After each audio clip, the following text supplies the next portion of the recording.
Hello, everyone, and welcome to another Eric Meter Show. Today, I had the honor of interviewing Gene Duff, the author of Conquering the Planet. In this episode, we had a great discussion about how you can get active in your local communities and support missions that you really care about. I know you'll love this episode.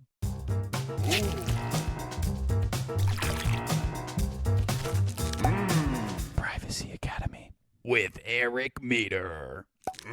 I think a good place I'd like to start off is just talking about manipulation and how people have been manipulated over the years, and like some of the most common forms of manipulation. Because what I find interesting about it is that humans kind of amplify their manipulation tactics on a scale. I mean, if you look at a government or an abusive relationship, there's a lot of the similar traits, and so manipulation kind of rhymes depending on whether it's large scale or small scale. Yeah, when I think of manipulation, right away, the Four Agreements and the Fifth Agreement come into mind, the books that were written, and it gets into basically like our first view of the world. If somebody could get that and start shaping how we see the world, whether it be our religion, our political stance, all those things, we seldom do people step outside of that paradigm and really start to question the world as it is. So I think one thing that the masters of manipulation have done is they know, and this goes back, and I cover this in my book called Conquer the Planet, Modern Day Global Enslavement Handbook. It gets back into the early start of public education, which was basically to, make citizens respect authority. So if these masters of manipulation could shape our first view of the world and all the things we see and believe, they could more easily control us throughout our lifetimes. And then it's just adding stimuli and different things on top of the mix. But if they can get us basically to just trust them as the authority source, like an abused partner in a relationship, that only they, have the right answers and everything, then we kind of fall susceptible to those preying on us. Yeah, absolutely. And I mean, if you look at governments throughout history, I mean, if you look at China right now, they're really cracking down on religion because they want to be seen as the top dog. And one of the reasons I think that is there now is because they actually have a system in place that is always watching, like a panopticon, which is this Chinese social credit system. And nothing against religion. I love religion, but there have been people in the past, humans, who have perverted religion and used it for power games, in the same sense of a panopticon where, you have to do this because God's always watching. And so basically what I'm saying is we're entering a time where where civilizations have this level of technology that gives them this always watching, always judging, ability that has only been dreamt of in the past. And it's really leading to a society that could be the most enslaved ever, really.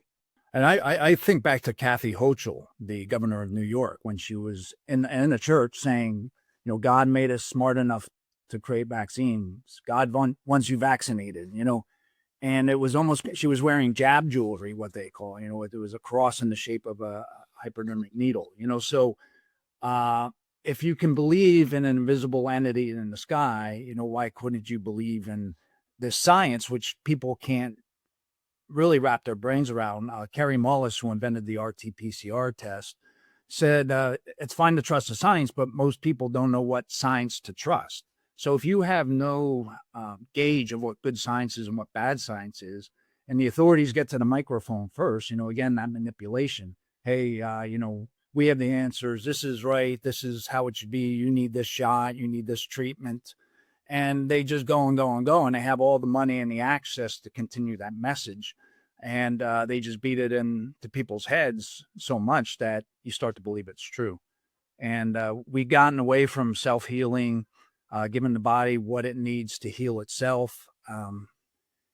And like you said, the social credit system in China, we are heading into a really strange time. And one of the things I talk about in Conquer the Planet is originally there's kind of two realities. One is the reality you and I exist in. We meet up somewhere, we talk. And then there's this whole commercial system. Everything's done in the name of commerce. even like our social security numbers. That's the basic vehicle number of your Sister KV trust. That number goes along with everything you do in the world of commerce. Well, previously, the world of commerce existed on paper, all the adhesion contracts we signed and those sorts of things. Now it's almost moving into a digital realm where your avatar will be your new form of identity. And I believe, and things I've read, is that they want human beings to be part of this living internet. I mean, if you read Klaus Schwab's The Great Reset, he says by 2026, people will be answering cell phones in their heads. And this technology is really like, I've been writing this book for 8 years and a year of marketing, and I picked my head up to see the world that, you and your father talk about, and the world that's kind of coming at as rapid pace. And I feel like, oh my God, what's going on? Like, I can't even keep up with it all. And it's a little bit overwhelming, but I think it comes down to just being in our power. And there's a lot of resistance. Actually, in my backyard, they're talking about putting an AI data center. The community is like, no, we're the Poconos in Pennsylvania. We bring people here for the fresh air, the outdoors, the outdoor activities. The last thing we need is a 750-acre data center right in the middle of the wilderness, So there's been opposition to it. But another thing I read is the Pennsylvania State Police now have, because of the outrage at these meetings, have a special task force to patrol looking for people that could be a threat to politicians. And I kind of laugh at that. It's like, well, where's the task force ensuring that politicians aren't susceptible to corruption, aren't getting their palms greased? And where's the task force that's protecting citizens who have the courage to speak up and say, well, you know what, we don't want this as a collective in our backyards? Where's the task force saying, you know what, we need to keep these corporate hounds off them? It's just ironic. But you get into how the whole thing works, and I don't know if you're familiar with Sheriff Mack, but he's a friend and somebody who, back when I ran for commissioner in 2012 of Carbon County, Pennsylvania, we had him come up and meet with us, talk to our residents. And what we wanted to do was empower our local sheriff, because in the breakdown of things, the state police are the governor's police and the sheriff is the people's police. But what they've done in our state anyway is they've castrated the sheriff. They've taken away his authority. In states like Arizona, Texas, southern states, the sheriff is the top dog, top cop, and everybody answers to the sheriff. Here, he's a courthouse lackey, basically, and he has no authority, can't even make an arrest unless he sees a crime right in front of him. So that's been done intentionally to take away the people's power. And what we wanted to do, and we have 14 other counties in our state willing to follow our lead, is, empower our sheriff, deputize citizens. We had 200 that were immediately ready to sign up. You go out to a thing, say, essential businesses. The state comes in, your business isn't essential. Excuse me, all our businesses in our county are essential. We're going to ask you to leave. If you don't leave, we're going to make an arrest. If you go to have a revolution, what are you going to do? Go to Harrisburg and have a shootout with the U.S. military? It's taking back the local areas and just standing up for ourselves. And it's what it's going to take. I mean, there's no nice way to say it. There's going to have to be some risk and sacrifice, I believe, to take things back. But it's kind of exciting, because I've heard you talk on other shows, like we're on the precipice of great freedom too. And, everything you and your father are doing, and, and technology can be a blessing, but it can also be our biggest nightmare, so. Yeah, absolutely. I think I definitely agree with that. It is exciting because people have just gotten so complacent in the world that's been built around them, and what that means is they're not really sovereign, or they're not really autonomous, and they're not really making their own choices. And so that's why we're leading ourselves into this permission-based society instead of having our rights. I mean, our rights are something that we need to protect actively, and people aren't doing that. So once people wake up to it and they actually do it, we're going to have a society that's much more powerful, much more free. And just, I really think we could enter a golden age of liberty if enough people wake up for it. So I think it's great that you talked about Sheriff Mack. I really, I've spoken with him before. I know a lot of people that know him too, and I really appreciate what he's doing and the role of a constitutional sheriff as well. And also the local aspect of it too. I mean, that's right in line with everything we agree with too. So what are some of the main steps that you see that people can take right away in order to get, to protect their freedom, to hold people accountable in the legal system and actually make this change instead of just watching everything happen? Like you said, you looked up from your book and then you're like, wow, I can't believe what world we're in. Like, how can people get out of this just watching it and get interactive in I it? think education, that's why I've dedicated myself to creating these creative works, because when I ran, people were laughing at us. You got horses for your posse and saying all kinds of crazy stuff to us. And they didn't realize the importance of what we were doing. And I think to do that, first you have to understand your God-given rights. And it's not anything anybody gives you is already inherent in you. Nobody has more authority over oneself than oneself. And so it starts there, an awareness of what you're giving up and what's coming if you don't act. I think is the first step, and then just to, myself, I just like to build locally, talk with people I know that have a similar mindset, start to look out for one another, maybe have special skills that I bring, special skills they bring, and start to talk about, if things get ugly, how are you going to handle it? And what are we going to do? How are we going to look out for each other? What can we provide each other that keeps us all going through whatever adversity comes? And, it doesn't have to be a societal meltdown. It could be anything. It could be a natural disaster, anything that warrants people working together to get through a situation. And if you have a common goal, and there's a big common goal we all have, and freedom's the thing that unites us. So if we're all in the common, you know, frame of mind of creating freedom, I think that's a good place to be, and everything else kind of falls into place. But the main thing I think is for people to understand what could be lost if we just don't do anything. And it's funny you were talking about the distractions and everything. I came from a world of those things. I played football at Penn State under Coach Joe Paterno and oddly enough, Jerry Sandusky, and then went out to Hollywood. And I was in Hollywood 10 years, but that's when I had my kind of social awakening and started to see what was really going on. I got very involved in things. The End the Fed movement, I was part of the original inception of that. And then, was on board with the Ron Paul campaign and ran for as a freedom candidate for Republican Central County Committee. And that was a huge undertaking. A bunch of us ran as write-ins, and they had the sheriff's department there to kind of screen us, to try and, keep us from entering the meeting. Once we got in, they wouldn't allow us into the meeting. We were all elected and they still wouldn't let us in because they were afraid we were going to take over the committee. So they timed it so we had to go through these other steps just to get into the meeting. And once we got in, all their members walked out. And what they were trying to do is put us under quorum, but we had one more than was required for quorum. So we voted them all out and we took over the committee in like one election. So that's a kind of fun, exciting stuff that can happen if people really see what's at stake and get involved. We can take this back. We don't have to sit here and take all this, So that's what I like to think. Yeah, that's awesome. And I want to praise you too, because not only is it the education aspect that you're talking about, but you're also a person of action. And that's very important. And one of the most common things I've seen with people that are, ahead of the curve or intelligent or visionaries is the biggest weakness actually is that most of the time they see things too soon. And I think one of the most important traits with action and education that people have to keep in mind with this is the importance that patience plays in with this. And I don't mean patience in the sense that you're allowing bad stuff to happen for you, but I mean patience in the sense of when you reach out to others who don't understand, you need to have the patience to understand it. It will take time for others to see and grow into that role. I agree with you. That's probably the hardest part is just, seeing what you see and I went through some tough times when I was playing semi-pro football in Fresno, California. I ended up homeless.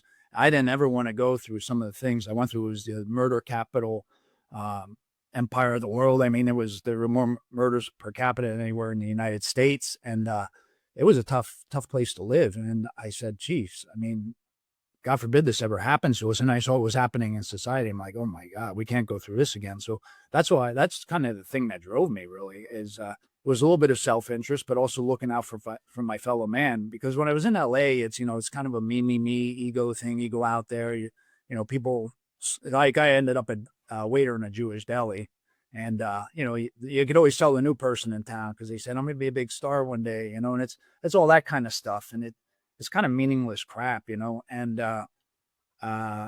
you start to when you start to figure oneself out, then it's like, okay, I'm look around, what's going on, how's this affecting other people, everything that's going on, and it's terrible, and you just want to try and help and add something positive while you're spending your time on this earth. And another thing I was ahead of the curve on, and something I see online is everybody saying, oh, we should stop paying taxes, we should stop paying taxes. Well, in 2009, I went through a bad breakup, and I was just like, screw it. And I just had enough information to be dangerous. And I had read a book called Cracking the Code, great book by Peter Hendrickson. What happened to his wife was, it's another crime by the state, that just, you know, it was very tragic to hear a mother of three put in prison. I think three or four. And anyway, they put her in a kind of no-win situation. But I said, I don't want to participate in this. I don't want to pay my hard-earned labor into this beast system that's just abusing people and is leading us to total enslavement. So I started kind of, filing forms based on employee, which is Section 3401C is anyone that works inside the federal government or is a federally elected official. That's not me. I wasn't working in the federal government. So I started saying I have a zero taxable income, and it turned into this big fight. And through it, I learned a lot. But the main thing I learned is even when you're right, you're wrong, and I was really far out in front. So I was looking around like, is anybody going to help me? Where the troops fighting for our freedoms? Are they coming in to save me? And nobody was. And I was like, all right, I'm going to back off and I'm going to work.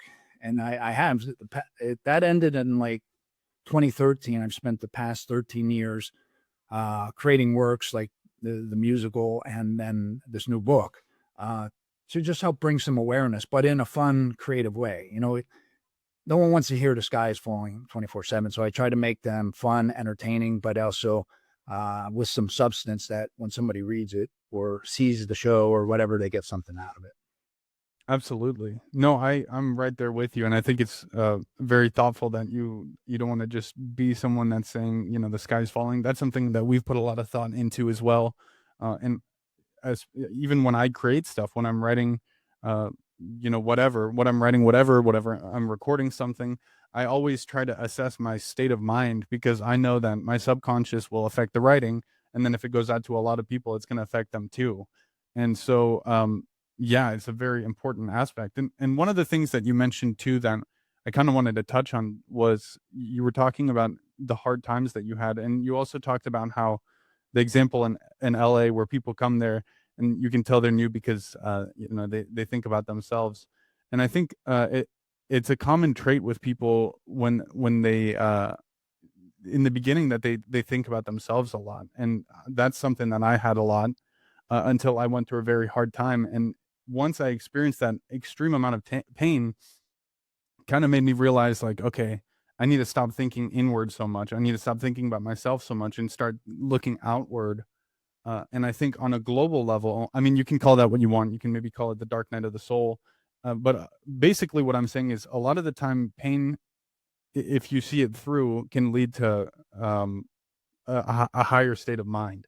And so, as a society, uh, it might take some pain, but once we get to that point, all those people who were complacent, like I said earlier, uh, they might be at a higher state of mind and lead us towards that golden state of liberty. And so that's kind of going back to what I said earlier and talking about the patience that's needed with it too. Yeah. Well, I think there's an old proverb that says, without pain, there's no wisdom. And it does, it creates an awareness too, outside of oneself. And yeah, well, was there a question? I'm sorry. Maybe there's a point we. No question with it. But yeah, I mean, let me follow it up with a question though. So when you've gone through this stuff and you've become, focusing on outward, what was your main driving focus behind your books or your musicals? Like, what was the main objective behind what you were trying to portray with your work in that sense? Yeah, well, I think it starts early because I was abandoned by my mother at 6, and that is like my driving force. And I think when I first went into the world, it was about, I just want to show all the people who've done me wrong, or the people who gave up on me, you know, that they shouldn't have. So that for a long time was my driving force. And then just something else kind of took over. I grew out of that. I emotionalized it. That was one thing about like studying acting in LA. I had some really great teachers, and it was very cathartic. I was able to kind of emotionalize all that pain, because I think had I stayed the way I was in sports and kept all that bottled up, I probably would have, had a heart attack or something, because there was so much in me that just needed to. So now it's just, I don't know. I don't know how to explain. I just get these creative hits, and I just feel this sense of urgency, because you probably feel it as well. We have our finger kind of on the pulse of things that are happening, and we know as a collective to survive, we kind of have to change the course we're on, because there's people that really, I think, have evil intentions for a lot of us. And if we don't respond to that, and it's what they do even in entertainment, they call it predictive programming. They tell us what they're going to do through movies and entertainment, and then they go ahead and do them. Well, they've been telling us what they're going to do, and they're showing us. They're coming in, they're bulldozing our neighborhoods, and at some point there's got to be a line, I think. And and people can achieve a lot if they work together. And the Council on Foreign Relations is made of what, 2,500 people, and they control all the policy in the United States. Well, just imagine if 300 in your community get together, and you start forming, kind of like J. Griffin has the Red Pill University and his Red Pill Project. People start getting together and just creating a different reality. And I think that's part of it too. Maybe this reality exists, and some people may very well want to go into the matrix and be protected and be safe and have all this security around them. But there are those of us that want freedom. And I think in a lot of oppressive societies, there's always been a coexisting society outside of it. So let's build that, and make a good run of that. Yeah, no, I think that's a great point. And I think, one of the things Glenn always talks about is that there are going to be these islands of freedom, because thinking that all of it's going to go away, I don't know. I mean, that's wishful thinking. I don't want to sound like a downer, but they're pushing hard. Um, so I think there's definitely going to be islands of freedom.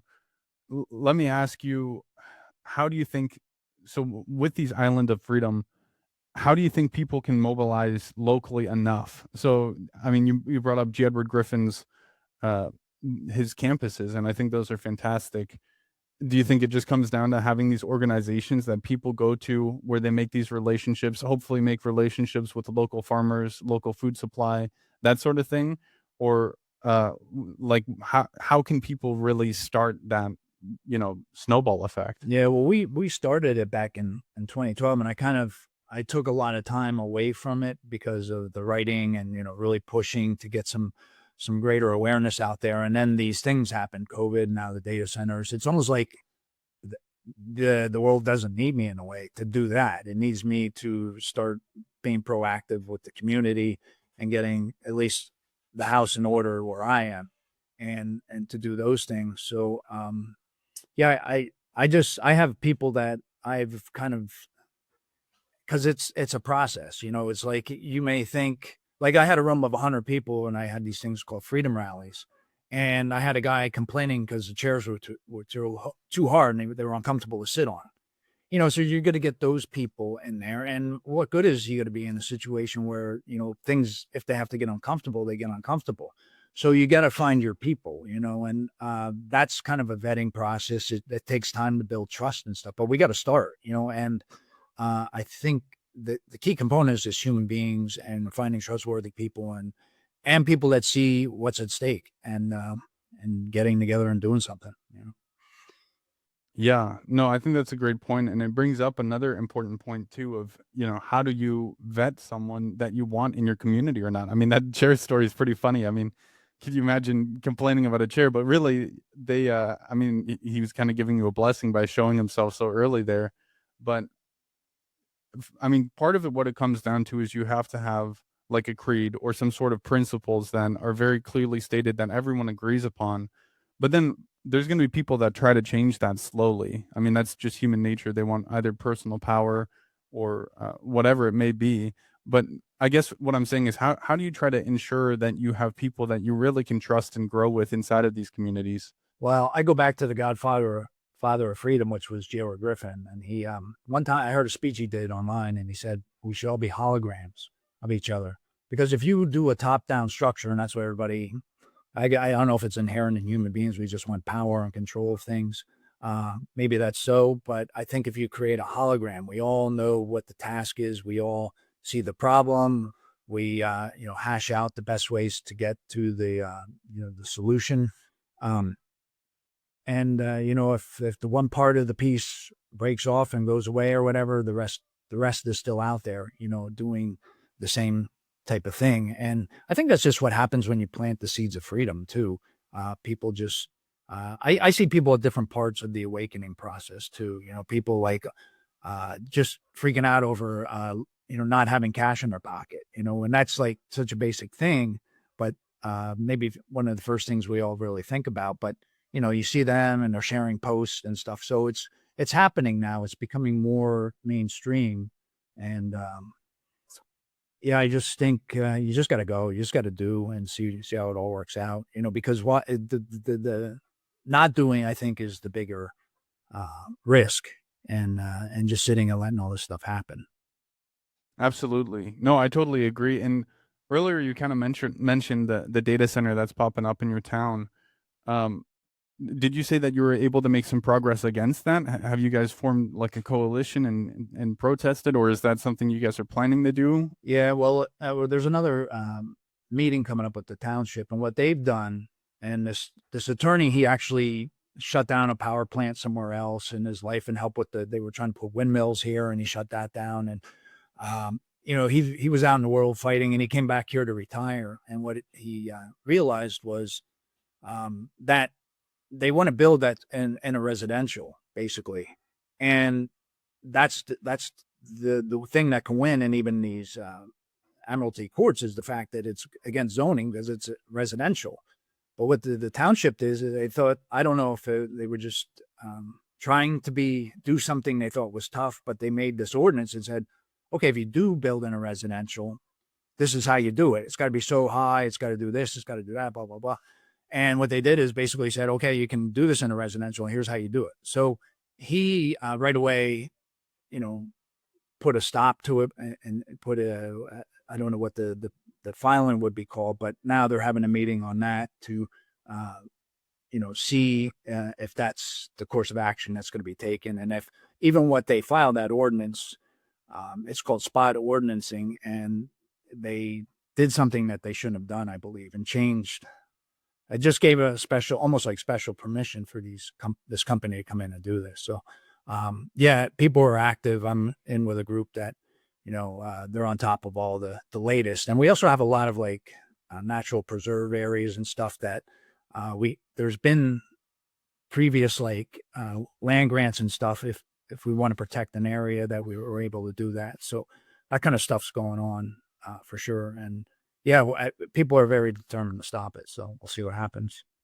Yeah, no, I mean, that's great to hear how people are coming together with it. And it kind of highlights a point that most of what people see is bad news. You just hear about bad news, but really behind the scenes, there's people all over the world who believe the same thing as you, that care, and they're working together and they're making. I mean, there's powerful change happening in a lot of good ways that you never hear about, and so it kind of goes back to this main point of what we're talking about here of you want to get outside of this echo chamber of your computer really. Whenever Glenn and I go to in-person events and talk to people, it doesn't feel like I'm just complaining into an empty hallway. I'm talking with real people. I see their faces. We're making plans. We're coming together to stop something. And I think that's one of the most important things you can do basically with your life in order to protect freedom. And now's absolutely the time. So we're getting close to the end here, but I want to ask you, is there anything else you'd like to quickly talk about, or if you want to shout out where people can find you and support your mission? Yeah. InSockPublishing.com is the website. The book's called Conquer the Planet. A modern day global enslavement handbook. And I think the importance of the book is it teaches you the philosophy of those. J.R. Griffin said there's not a tactic he can think of that's not included in how the upper echelon of society controls us. So if you can recognize the tactics, then you can actively work against them, you know. So, but if you don't see them, you know, it's kind of hard to realize, well, how you're being influenced by all these hidden forces.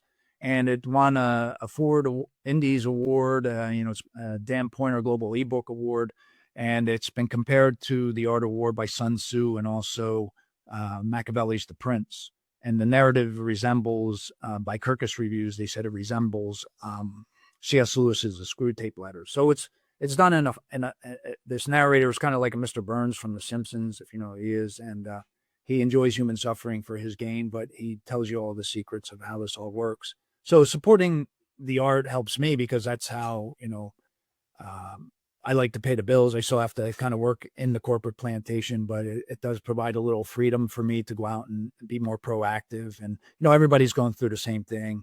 We all kind of need the support. But if you're one of us, and, you know, I like to support you guys, you know, your audience supports me, and I see something they're doing, I support them. We're all kind of helping each other out. And that's the goal of this thing, man, to get there together, I guess, you know. Absolutely. No, that's spot on. You want to vote with your dollars, you want to vote with your time, with your attention. And yeah, I praise you a lot for everything that you've done between your books, between your personal life, between what you do locally. I mean, there's so much good things to say. So thank you very much for being a freedom fighter, a truth seeker, a man of action. And yeah, definitely check out his book.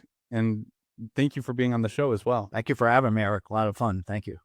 My pleasure. I hope you enjoyed that interview as much as I did. If you want to see another interview, click on that box or a link in the description.